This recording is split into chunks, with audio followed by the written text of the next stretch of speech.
Good afternoon, everyone. Let me start by addressing the tragic incident in Northern Gaza today, where more than 100 Palestinians are reported to have been killed and many more injured.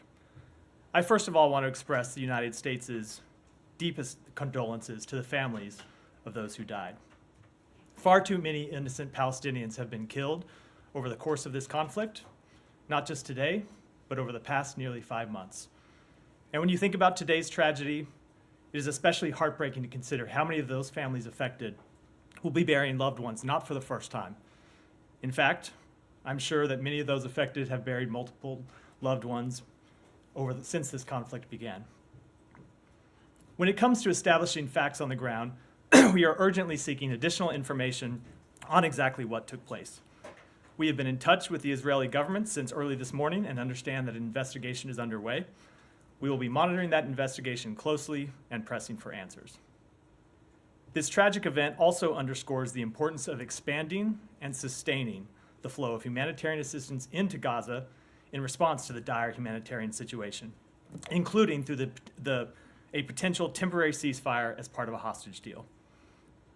If there's anything that the aerial footage of today's incident makes clear, it is just how desperate the situation on the ground is. People need more food. They need more water. They need medicine and other humanitarian goods, and they need it now. We continue to make clear in all of our discussions with the government of Israel that all possible measures must be taken to allow the entry of more assistance into Gaza through as many points of access as possible and to enable safe and secure distribution of that aid throughout Gaza. But as we have said before, the best way to alleviate the ongoing suffering of the Palestinian people is to reach an agreement for a temporary ceasefire that would get hostages out, enable more aid to come in, and allow that aid to move everywhere inside Gaza. We continue to work day and night to achieve that outcome, including through calls the President held this morning with President al-Sisi of Egypt and the Emir of Qatar, Sheikh Tamim, as well as one Secretary Blinken held earlier today with Qatari Prime Minister al-Thani. Every leader on those calls agreed that this terrible event underscores the urgency in bringing the hostage talks to a close. We continue to believe a deal is possible, and that a deal is in the interests of Israel, the Palestinian people, and the broader region, and we will continue to push for it to be concluded as soon as possible. With that, Matt. Yes, thanks. So on that, what is your understanding of what happened? So our understanding is that there was a commercial convoy delivering humanitarian assistance, that there were no UN agencies involved. They were delivering assistance, and then beyond that, we have seen obviously conflicting reports. We've seen the reports from the government of Israel. We've seen accounts from local Palestinians who were on the scene. We don't have ground truth on what happened. We know what we've seen people say publicly, and we're seeking more information and looking for the results of the investigation, as I said in my opening comments.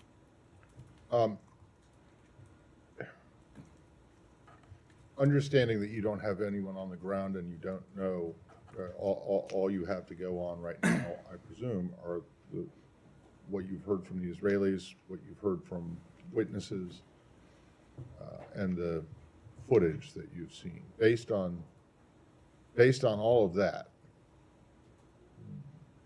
you know, what can you say about what it appears happened? I don't want to draw any conclusions about what appears happened because I think it's too early to say. Oftentimes the early accounts in these situations have turned out to be incorrect. But two things are clear. One, just from the aerial footage, you can look at that and right away conclude the situation is incredibly desperate. That people are swarming these trucks because they're hungry, because they need food, because they need medicine and other assistance. And that tells you that we need to do more to get humanitarian assistance in. And then the second thing is that too many Palestinians died today, as has been true far too many days since October 7th. And so that's why we continue to push for a temporary ceasefire agreement that would alleviate the suffering of the hostages that continue to be held by Hamas and get them home to their families, and that would alleviate the suffering of the Palestinian people. Well, when you say too many Palestinians died today, does that mean that there is some kind of acceptable number of? The acceptable number is 0. The acceptable number is 0 of innocent Palestinians. I'm differentiating that from Hamas fighters, obviously, but the acceptable number of innocent Palestinians dying is 0. All right, and then last one. So you talked about how it's important to expand aid deliveries, but also to increase the access points. You've been speaking publicly and privately for weeks now about your push for the Israelis to open the Erez crossing for aid deliveries. How is that going? I don't have any updates on it other than it continues to be a high priority for us. And if you look at the situation today, the reason we have been pushing for an opening of a crossing in Northern Gaza is because we know that the situation there is incredibly dire. Even when you've had assistance flowing, not enough assistance flowing ever, but certainly over the past few weeks, not enough assistance flowing in the south, at least there has been assistance getting in. The situation in the north has been much more difficult because of the difficulty of trucks traveling all the way from the south to the north and the difficulty of guarding those trucks, which I think is one of the things that we saw today. So we continue to push for a northern crossing to be open, continues to be a high priority for us, but I don't have an update on it. Thank you. Sean, some elements of that. You're talking about the safe delivery of aid. The Israeli military being there. I mean, do you have an idea what the situation was, and is this are there risks in this in itself, and having the military so closely near aid delivery? I don't have any updates other than what I've seen the Israeli military say publicly, which is that there were military stationed there, not as part of the aid, but I think it was either as a checkpoint or a normal military staging facility. So I think obviously, whenever you have a military operating in any area, you have a risk of misunderstanding, you have a risk of miscalculation, you have a risk of civilian casualties. That is an ongoing risk as long as there is an ongoing military operation. But you also see that risk increase now because of, as I said earlier, how desperate people are, right? Just look at the footage and you can tell. You can see the people swarming those trucks are desperate. They need food. And so whenever you have that kind of situation, you have the risk not just of harm from military action that goes wrong and unfolds in a way that no one anticipates or no one wants, but you also have a heightened risk of accident. You have a heightened risk of criminal activity. You have all of these heightened risks to innocent people who are just trying to get food and water and medicine and things that they need to feed their families and make their families comfortable and try to keep their families safe. And so that's why you hear me keep saying we are trying so hard to get this temporary ceasefire agreement to release the hostages, because it would do so much to alleviate every problem that the Palestinian people are facing now. It would allow us to get more aid in. It would allow aid to be delivered safely throughout Gaza. And it would allow people in Gaza more freedom of movement to move around and get to aid and get to their homes and get to their neighborhoods. So it is urgent that this agreement be reached, and that is why you see the president and the secretary and others in the United States government pushing so hard to get it over the finish line. And just when you say that the United States is pressing for answers, in what form does that take? I mean, have there been calls initially, and to what extent will the U.S. follow up on that? Is there talk about accountability already for this? Again, I think it's appropriate to let the investigation unfold and see what it produces. But I can tell you, we were in touch at senior levels with the government of Israel early this morning, U.S. time. Obviously, Israel is 7 hours ahead of us. So by the time we woke up here, people in Israel in the embassy were already in touch, and those contacts were followed up by people here in the State Department pushing for answers. And we're told that there's an investigation, and we'll look to see what the results of that investigation yield and what further measures, if any, are appropriate. Jenny, go ahead. President Biden said that he believes that this will complicate the negotiations to secure that ceasefire and free the hostages. Can you give us any details about what's underlying his assessment there? I won't other than to say it very well could, but the reason you saw the president on the phone with the president of Egypt and the emir of Qatar, and the reason you saw the secretary on the phone with the prime minister of Qatar, is to try and push past this situation and to try to make clear that, in fact,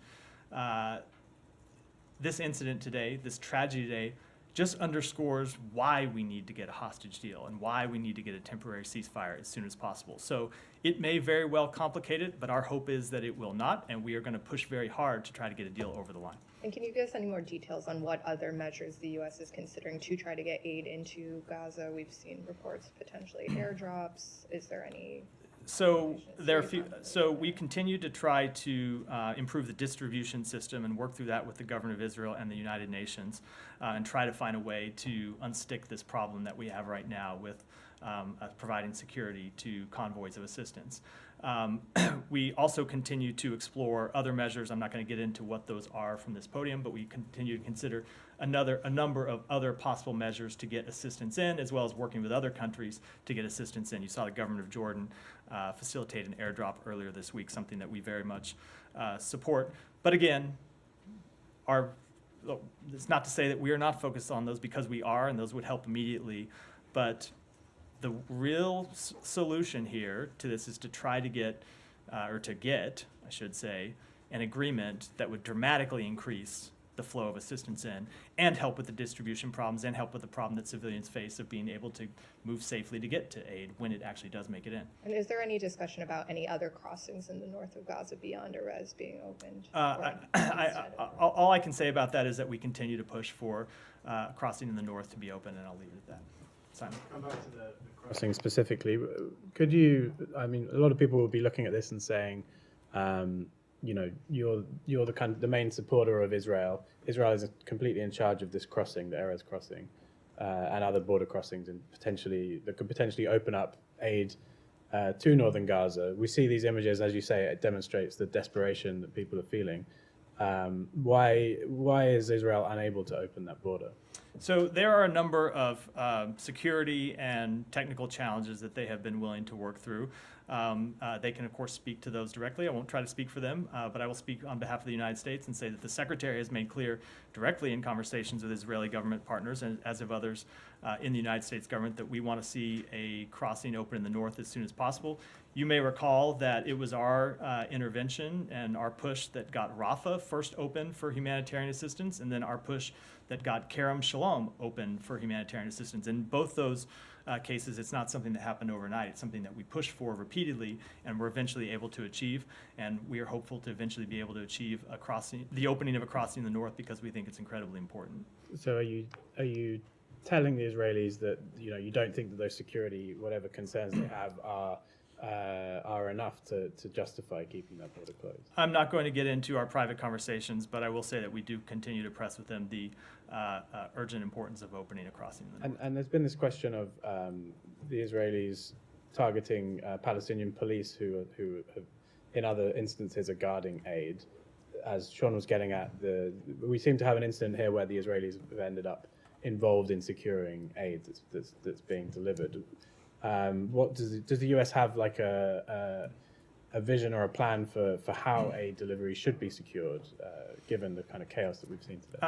I'm not at a point where I can discuss those details publicly. It's something that, as I said earlier, we are engaged with the government of Israel as well as the United Nations, who provides most of the convoys coming in. They provide most of the humanitarian assistance coming in, but then there are, as we saw today, some commercial convoys that are coming in as well, delivering goods that are available for sale.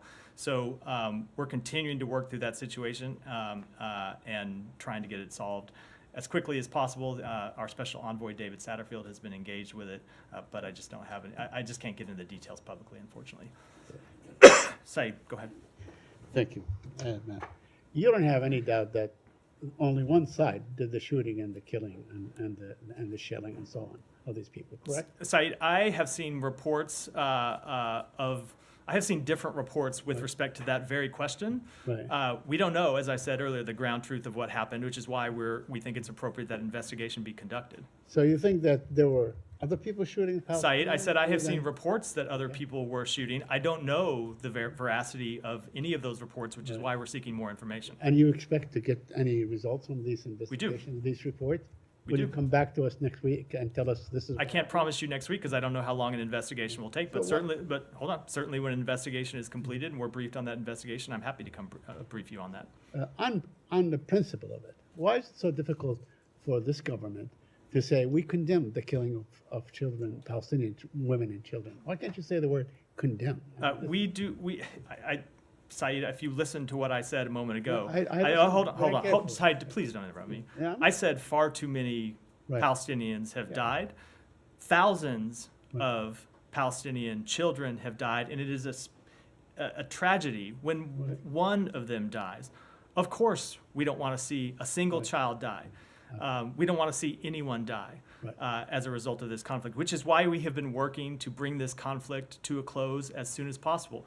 But whenever you ask me these questions, I do think you continue to kind of just elide over the fact that Hamas bears a great deal of responsibility for putting those children in harm's way. Remember, it was Hamas that launched this war in the first place with an attack on Israel that killed men, women, and children, and that Hamas that hid and continues to hide behind children as human shields. So yes, we do not want to see any child die. We don't want to see any innocent civilian die, which is why we are working so hard to try to achieve a temporary ceasefire that would alleviate their suffering. Yet I have not heard the word condemn. I mean, you know, this war began way before October 7. I mean, you know, in fact, the reason that this administration was so strong on, you know, pursuing a Middle East peace and so on, because the war has been going on for decades before and so on.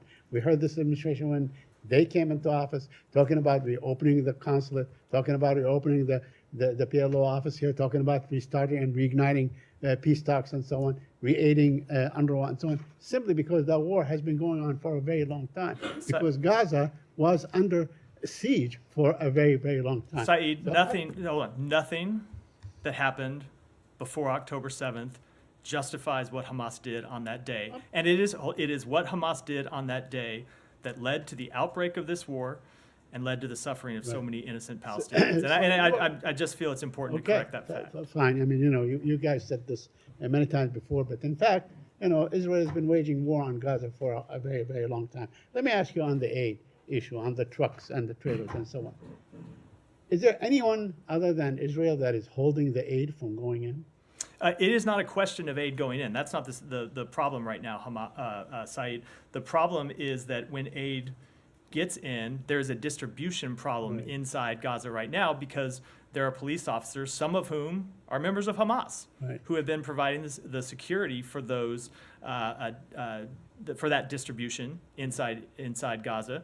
And what Israel says is that they have a legitimate right to go after members of Hamas. So we would obviously prefer to see members of a security force inside Gaza who are not Hamas members, but that's not where we are today. So it is a situation that we continue to try to work through. So this is really the classic catch-22 kind of situation because Hamas governed Gaza for a very long time. All the police, all the, you know, many of the security forces and so on. Unless you supply Gaza with police and, you know, other staff, people, whatever, who are from Egypt, from anywhere, to distribute these things, it's going to be the same people to distribute it. As I said, it is an... So this is really, you're saying, okay, you can't, you know, it's a catch-22 situation. I don't think you're listening to what I said. What I said is we believe the way to ultimately solve this problem is to try to get a temporary ceasefire that would get hostages out and alleviate this problem and make it possible for aid to move around and get food in people's mouths so they're not so hungry and they're not so desperate that they're swarming the convoys that do come in.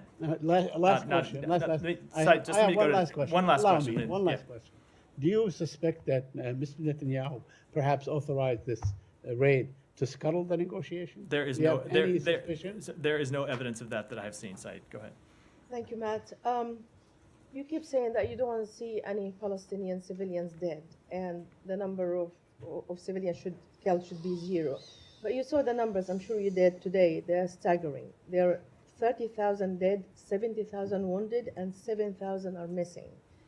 With due respect, Matt, many people in the Arab and Muslim world do not believe that this administration is sincere when they keep saying the same message that we don't want to see Palestinians dead for many reasons. Number one, you supply Israel with lethal weapon with no conditions and no reviews as much as we asked about it. And second is you shelter them in the Security Council and you still sided with Israel that no ceasefire till now. You want a short pause and it didn't work out. So how can you respond to people who criticize this administration that actually you're the one who's supporting the Israelis? So I would turn it around with a question, not to you, because I know that's not the way this exchange is supposed to work, but to anyone that wants Israel to stop the war unilaterally. What is their solution to the Hamas leadership that launched the attacks of October 7th and continue to be at large? What is their solution to the thousands of Hamas fighters who continue to be operating inside Gaza and continue to say that they are committed to the destruction of the state of Israel, say that they're continue to be committed to the intentional murder of Israeli civilians.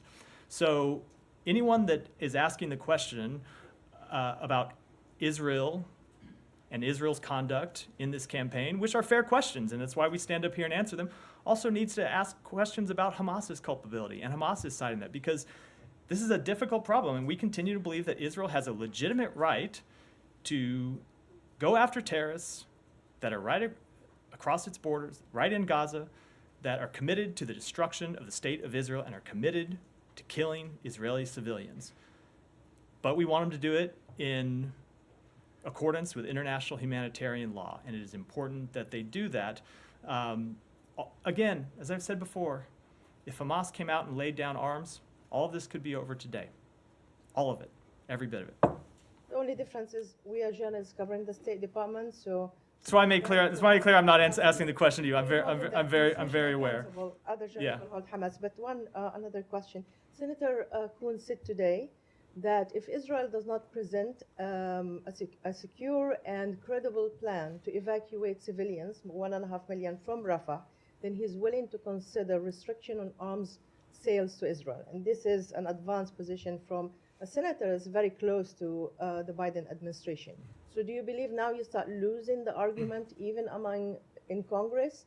And do you support that at one stage that even this administration will impose arms restriction? I think it's important that we take things one step at a time. And where we are today is that we have said we cannot support an operation in Rafah unless there is a credible and executable plan to deal with the more than 1 million civilians who are sheltering there.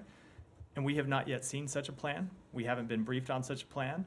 And we can't support it until we see that plan. And so to speculate about what may happen down the road, I of course can't do. I can't tell you what's going to happen tomorrow, but I'll take it one step at a time and say right now there's not a plan in place that we have seen that we can endorse. Alex, go ahead. Thank you, Matt. A couple of questions.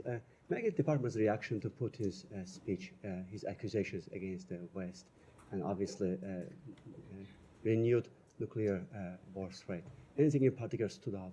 So it is not the first time we have seen irresponsible rhetoric from Vladimir Putin. It is no way for the leader of a nuclear-armed state to speak. We have communicated in the past privately and directly with Russia about the consequences of the use of a nuclear weapon.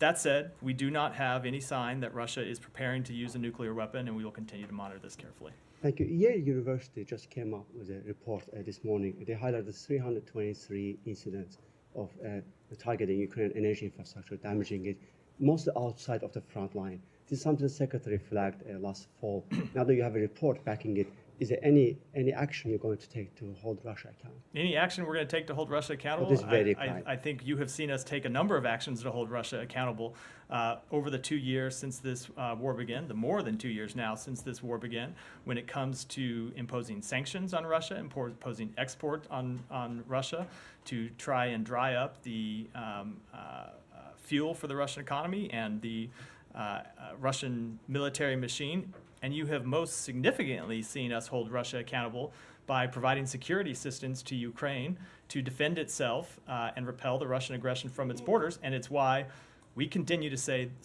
that the most effective step that can be taken to hold Russia accountable would be for Congress to pass the President's supplemental request to make sure that Ukraine continues to get what it needs to hold Russia accountable. And in Vienna, at OSCE, you guys invoked today Moscow mechanism along with other countries. Criticism is that Moscow mechanism has been invoked multiple times last year, but there is no real impact of it if Russia stays the member of the OSCE. So what are you guys trying to achieve with the next round of Moscow mechanism? So we continue to hold Russia accountable at all levels in multiple fora, and I don't think you should look at actions in just one as the totality of our engagement. Let me go ahead. We're already half an hour in. So Jani, go ahead. Thank you very much. Strengthening cooperation in responding to North Korea was discussed at the U.S. and South Korea foreign ministers meeting yesterday. However, China is violating sanctions against North Korea and continues to provide used ships including fuel, to North Korea. Why are there no additional sanctions against China? So the Secretary and the Foreign Minister of the Republic of Korea did discuss yesterday their concerns about the DPRK's increasingly aggressive behavior, their repeated violations of UN Security Council resolutions. And I can tell you that in every conversation the Secretary has had with his Chinese counterpart, Wang Yi, he has raised North Korea's activities, and he will continue to do so, and I don't want to preview any further actions. Second question, President Biden signed executive order banning the sale of information about the U.S. individual and the U.S. government to adversaries. As you know, China is carrying out information activities through Confucius Institute around the world, including United States. What measures is the United States currently taking on this? Let me take that one and get back to you, Michelle. Yeah, Matt, CNN reported that the American administration is concerned that Israel is planning a ground incursion into Lebanon that could be launched in spring or next summer. Can you elaborate on that, and to what extent are you concerned? I am not going to comment on leaked reports, even ostensibly to your esteemed colleagues at CNN in the room here. But as you have heard me say before, and as you've heard the Secretary say before, we believe that the best way to achieve Israel's legitimate security concerns in the north of Israel is to pursue a diplomatic path and achieve a diplomatic resolution. The government of Israel has said it believes that the diplomatic path is the best way to seek a resolution, and that's what we'll continue to engage in. And do you expect any incursion in the spring or in the summer? I do not want to comment again. I talked a minute ago about taking things step by step. Let's take this step by step. Right now, we take the government of Israel at their word that they want to pursue a diplomatic resolution, and that's what we're engaged on. Can you tell us about the efforts that the U.S. is taking to achieve a diplomatic solution? I can tell you that they're private, and in the best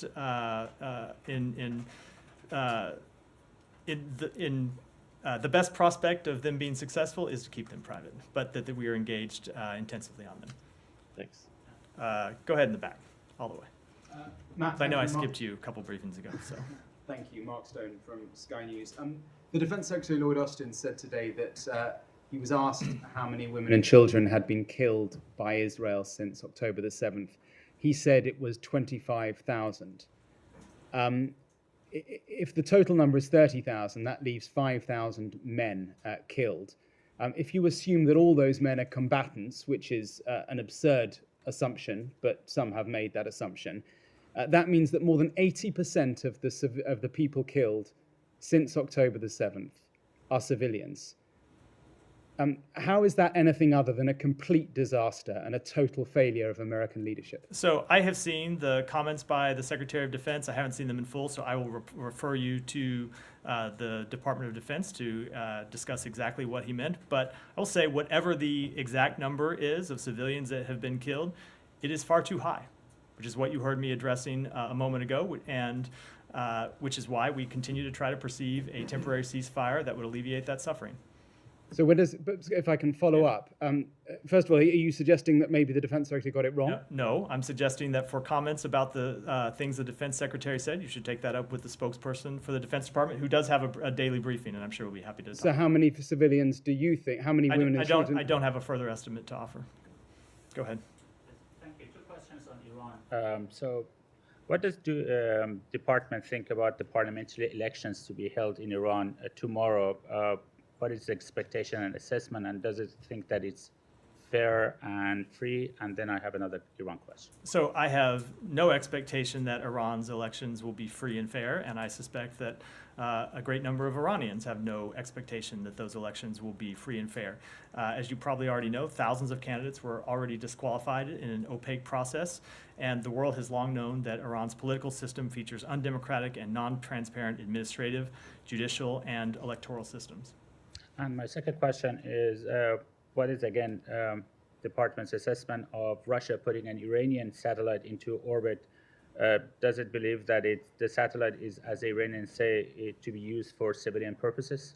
So we've seen the reports of this satellite launch. It's yet another indication of the deepening military partnership between Iran and Russia. As we have warned publicly on a number of occasions, this partnership is harmful to Ukraine, to Iran's neighbors, and to the international community. We have demonstrated our ability to take action in response to the military partnership between Russia and Iran in close coordination with our partners and allies. And if Iran goes further and sells ballistic missiles to Russia, I can assure you the response from the international community will be swift and severe. Go ahead, and I'll come to you next. Today is the fourth anniversary of controversial Doha agreement, which paved the way for Taliban to return to power. Many U.S. experts and politicians believe it as the worst agreement in the history of United States in diplomatic way. And you and Taliban also accusing each other to violating the terms of this agreement. Don't you think at this moment is the time for you to abrogation this agreement and announce it as a null and void? So, in our view, the agreement empowered the Taliban, weakened our partners in the Afghan government, and committed the United States to withdrawing our troops with no clear plan for what should come next. The Taliban have not fulfilled their commitments in the Doha agreement. While they have taken some steps regarding certain terrorist groups in Afghanistan, it is well known that the Taliban also sheltered al-Qaeda leader Zawahiri in downtown Kabul, which flies directly in the face of the agreement. They have not fulfilled their Doha commitment to engage in a meaningful dialogue with their fellow Afghans, leading to a negotiated settlement and an inclusive political system. So we will continue to make clear to them what we believe their obligations are. Go ahead. Okay, thank you, Matt. So why didn't you pull out of it? Because we are continuing to make clear what we believe their obligations are under the agreement.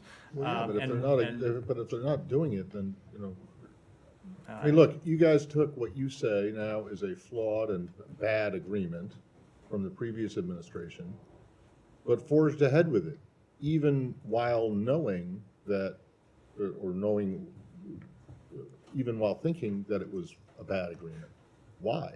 I think has been litigated from this podium many times, mostly before I got here, is that we were playing the hand that we were dealt. And thought it was important to withdraw U.S. Yes, troops from but Afghanistan. the hand that you were dealt and on the- other things, such as the Paris Climate Accord, you rejoined that after it had been pulled out of. and the idea of There are leaving other U.S. examples. troops in Afghanistan was not one that the All right, president supported. and then related to this, I told her I was going to go. well, next. yeah, I Go know, ahead. but this is directly Yeah. related to Afghanistan. Sure. So I asked you yesterday to follow up on Nick's yeah. question on the HVAC.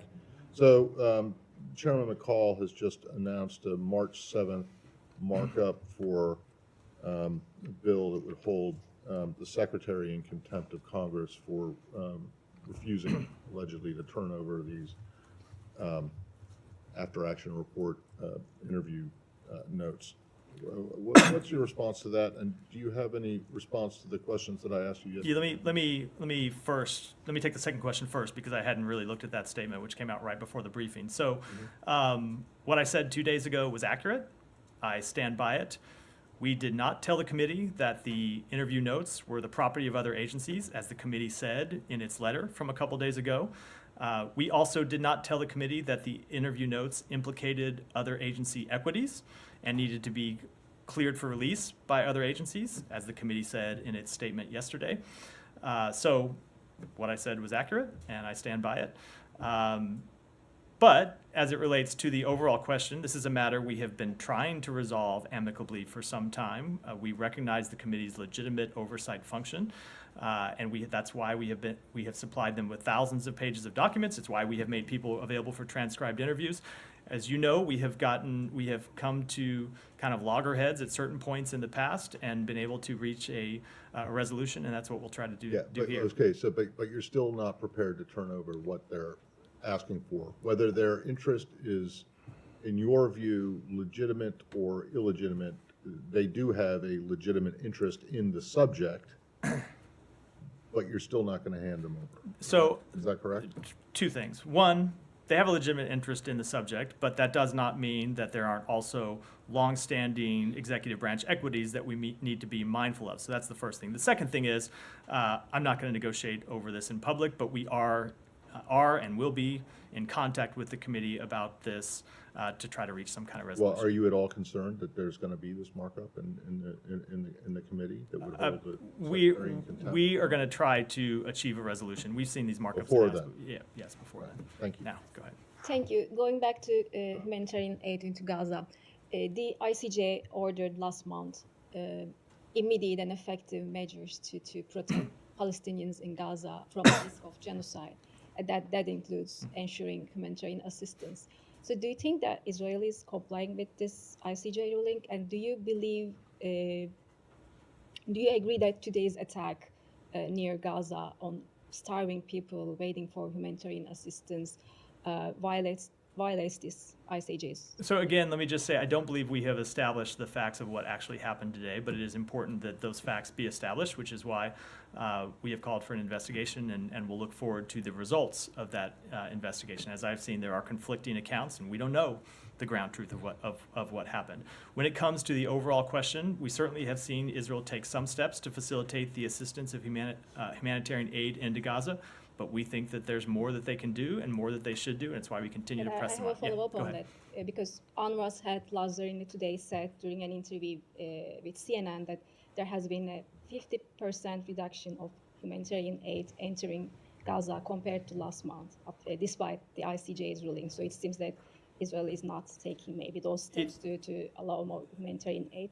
Do you think that Israel maybe should face some consequences for not complying with this rule? So we think they should allow more humanitarian assistance in, but ultimately this goes to this problem I was referring to a minute ago, where you have the problem not just of it getting in, but then getting properly distributed to those who need it because of the very severe security situation on the ground. That's what we want to see resolved, and that's what we're working with the government of Israel as well as the appropriate UN agencies on trying to accomplish.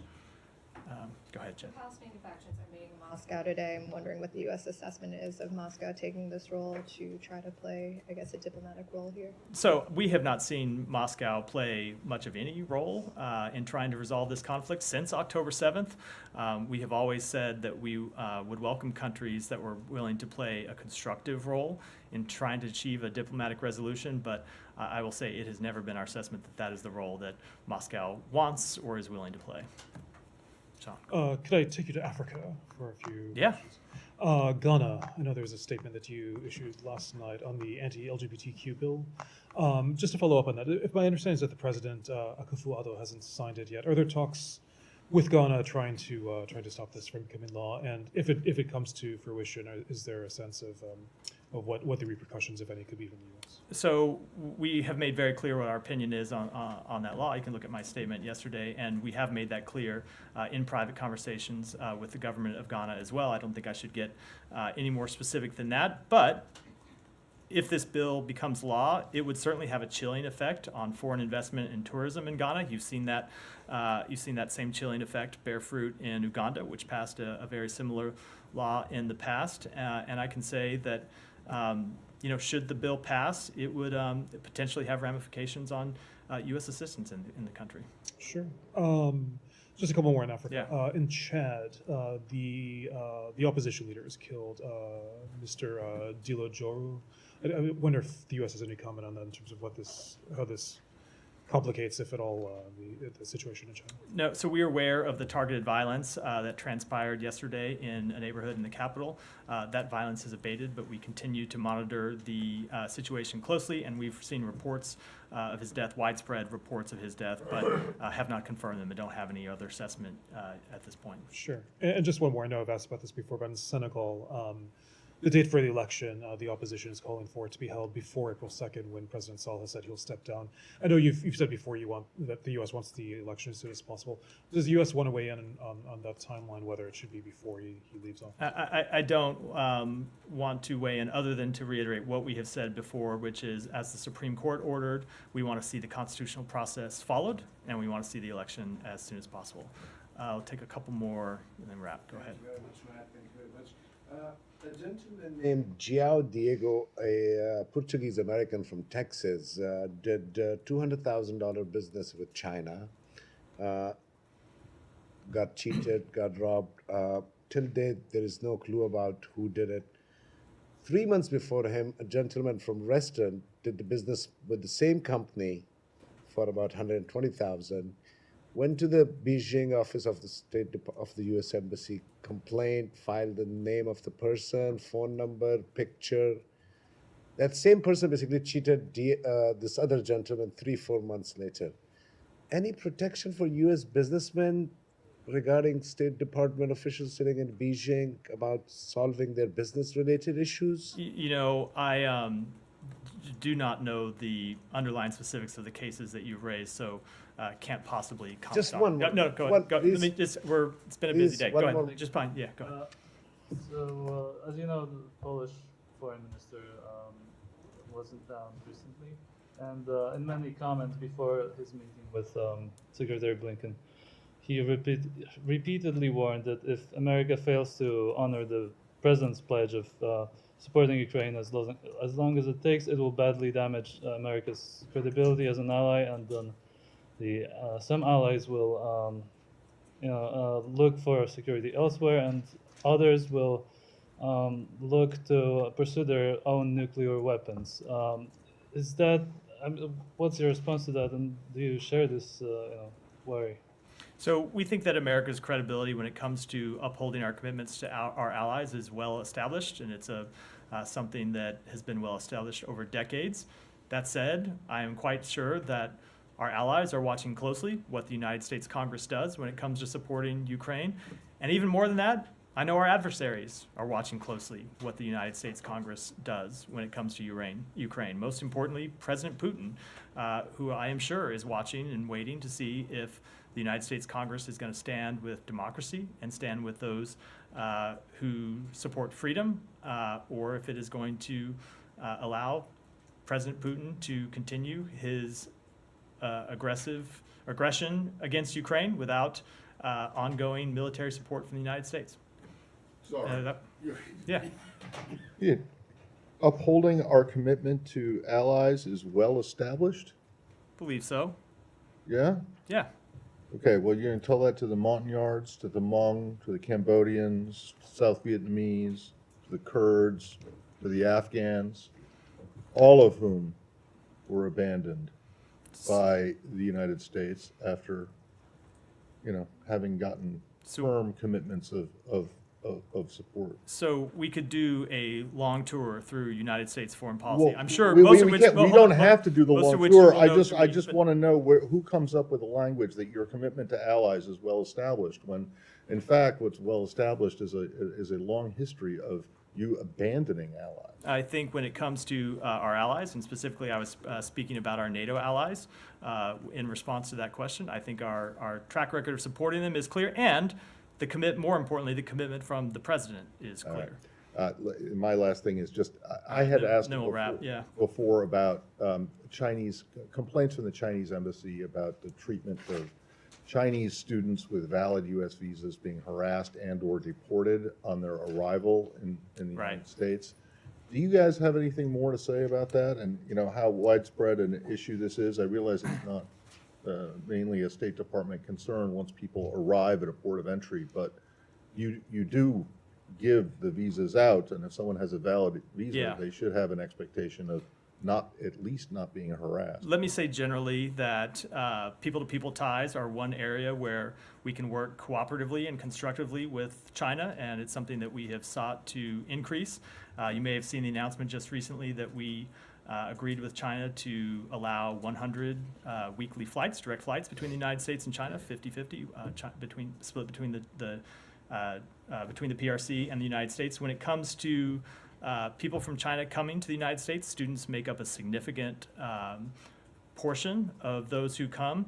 And my understanding, you're right, that it is not primarily a state matter when it comes to this question of people being detained or denied admission. But my understanding is that the percentage of Chinese students who have been detained is less than 0.1%, and that overall the percentage has been stable over the past few years. So I'll just say that we believe that people-to-people ties are important, and we'll continue to push to expand them. Do you have any idea what that actual 0.1%, what that number is? Either what the total number of As I say, I don't Visa because I holders don't know are? that what the numerator is, or maybe it's the denominator. I don't know what the total number of students that come in is, which is what Okay, we well, need do to you figure know that out. what 1/10 of 1%, Of even students, without knowing what the total number of visa-holding Chinese students is, do you know what the number of 1/10 No, of 1% I don't. is? I don't know either the numerator or the denominator. I know the ratio. Aha, That's the extent. okay. That is the extent. How That is the extent of the math I'm going to do how from this podium extremely as a Okay. government and English major. So Thank you. with that, we're out for today and the week. Thanks, everyone.